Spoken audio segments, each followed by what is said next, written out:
میں آپ کو چھوٹی سی بات ایک عرض کرتا جاؤں کہ میں نے جب سٹاف کالج کیا تو اس کے بعد میری posting as a brigade major ہوئی وہاں پر جسور میں. تو جانے سے پہلے جب میری یہ پوسٹنگ آئی تو مجھے میرے ایک جماعتی نے کہا، کہنے کہ یار تم تو جا رہے ہو، پوسٹنگ اچھی تھی لیکن جگہ کون سی جگہ جا رہے ہو؟ جسور جا رہے ہو، وہاں تو چوہے ہیں، وہاں تو سانپ ہیں، وہاں تو باشے بنے ہوئے ہیں، کچھ بھی نہیں وہاں پر. بڑا ڈسکریجنگ سا مجھے معلوم ہوا. اور یہ وہ خبر مجھے دے رہے تھے 1953 کی، جب 1954 کی جب وہ وہاں پہ گئے تھے. اب یہ اٹ واز 1966-67 جبکہ جس کی میں بات کر رہا ہوں آپ کے سامنے. تو یہ ایک امپریشن جو آدمی پرانا کیری کیا ہوا تھا اور لیٹسٹ اس کو انفارمیشن کا پتہ نہیں تھا. کہ جب میں وہاں پہنچا وہاں نئی کنٹونمنٹ بنی ہوئی تھی، کوئی باشے وہاں پہ نہیں تھے، سب ماحول بہت اچھا تھا. تو یہ کہنا کہ جی کہ یہ ایک پرانی ایک چیز ہے کہ پھر اس کو ایڈورٹائز کرنا، ایڈوکیٹ کرنا، لوگوں کو مولڈ کرنا، یہ اس وقت سے چیزیں چلی آ رہی تھی. اور ہم نے کبھی بھی نہ مانا کہ جو ایسٹ پاکستانی ہے وہ ہم سے سپیریئر نہیں ہے، ہمارے سے انفیریئر ہے. ہم نے اس کے اوپر حاوی ہونے کی ہمیشہ کوشش کی، جس کی وجہ سے کہ یہ لابا پکڑتا گیا. اور ہماری پھر انٹیلیجنس ایجنسیز فیل ہوئیں اس چیز کے بیچ میں پتہ کرنے کے لیے مکتی بہینی ہیں، کہاں پر ہیں، کون کون سے ہندوؤں کو وہ ٹرین کر رہے ہیں، کہاں سے لوگ انفلٹریٹ کر کے آ رہے ہیں. یہ چیزیں وہ ہیں جو کہ یہ ہمارے فیلئرز ہیں اس کے بیچ میں بہت زیادہ. میں بریک پہ جا رہا ہوں، بریک سے واپس آ کے اس سلسلے کو ہم جاری رکھیں گے. خواتین حضرات میں جا رہا ہوں، بریک پہ جائے گا نہیں، میرے ساتھ رہے گا.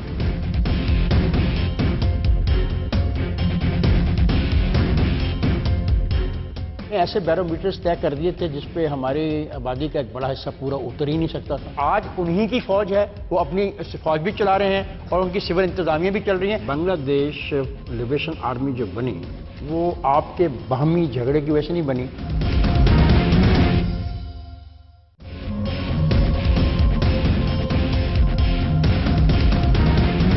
بلکہ میں خواتین کے ساتھ گفتگو ہو رہی ہے سکوت ڈھاکہ کے حوالے سے. اور بریک پر جانے سے پہلے میں بات کر رہا تھا میجر جنرل ریٹائرڈ طاہر لطیف صاحب سے. میں پریس صاحب آپ کے پاس واپس آ کے یہ سوال آپ سے پوچھنا چاہتا ہوں. بنگالی یہ کیوں سوچتے تھے کہ جو فارن ایکسچینج وہ اپنے وسائل سے کماتے ہیں وہ مغربی پاکستان کے فوجی بیوروکریسی سیاستدان کھا جاتے ہیں، اور NFC میں مشرقی پاکستان کا ایک حصہ، جبکہ مغربی پاکستان میں 2/3 1/3 آپ مشرقی پاکستان کو دیتے تھے اور 2/3 آپ مغربی پاکستان دیتے، تو وسائل کی یہ جو غیر منصفانہ تقسیم تھی یہ وجہ نہیں بنی؟ دیکھیں بہت ساری وجوہات مل کے بنتی ہیں. میرا سوال ہے آپ اس پہ کمنٹ کر دیں. بہت ساری وجوہات مل کے ایک چیز بنتی ہے. ان میں سے یہ ایک وجہ تھی کہ وہ جو ایک تقسیم تھی وہ تقسیم منصفانہ نہیں تھی، اور اس کے کئی پہلو تھے کہ جن کے لحاظ سے یہ بات ہو سکتی تھی. پٹسن دنیا میں سب سے زیادہ وہاں پیدا ہوتی تھی اور یہ بات ایک معروف تھی یا پھیلائی بھی گئی. کچھ بہت سارے فیکٹ تھے کہ جو اعداد و شمار غلط بھی دیے گئے. وہاں پر 15% ہندو تھے، ٹیچر وہاں پر یونیورسٹیوں کے پروفیسر وہ تھے. نئی نسل کا ذہن یہ بنایا گیا کہ یہ وسائل جو ہیں مغربی پاکستان لوٹ رہا ہے، اور یہ ایک نقشہ بھی کھینچا گیا کہ لاہور میں اور اسلام آباد میں ربڑ کی سڑکیں بنی ہوئی ہیں وہاں پہ اور شیشے کے گھر ہیں. ایک عام مشرقی پاکستان کے ذہن میں یہ بات بیٹھ گئی. تو کچھ حقائق تھے، کچھ اس کا پراپیگنڈا. طاہر صاحب کہتے ہیں کہ کچھ حقائق تھے اور کچھ ایسے داستان تھی. وسائل کی منصفانہ تقسیم یا انصاف کے لیے جمہوری کلچر ضروری ہے. یہ ملک جمہوریت کے ذریعے سے وجود میں آیا تھا، ووٹ کے ذریعے سے وجود میں آیا. یہ آپ کہہ چکے ہیں، اب اس اسپیسیفک وہی میں بتا رہا ہوں. ہم جا رہے ہیں آگے چلنا چاہ رہے ہیں. جب تک آپ جمہوری کلچر کو فالو نہیں کریں گے اس وقت تک آپ منصفانہ تقسیم نہیں کر سکتے. پاکستان میں جمہوریت کبھی رائج نہیں رہی. الیکٹڈ حکومتوں نے بھی جمہوریت کا نقشہ بگاڑا اور 4 ملٹری ڈکٹیٹرز نے اس ملک کا نقشہ بگاڑا. اور جن لوگوں نے، افسوس کی بات یہ ہے کہ ہمیشہ سیاستدانوں نے، سیاسی جماعتوں نے ان ملٹری ڈکٹیٹرز کو سپورٹ مہیا کی اور ان کو لیجیٹیمیسی جو ہے وہ ہماری عدالتوں نے دی.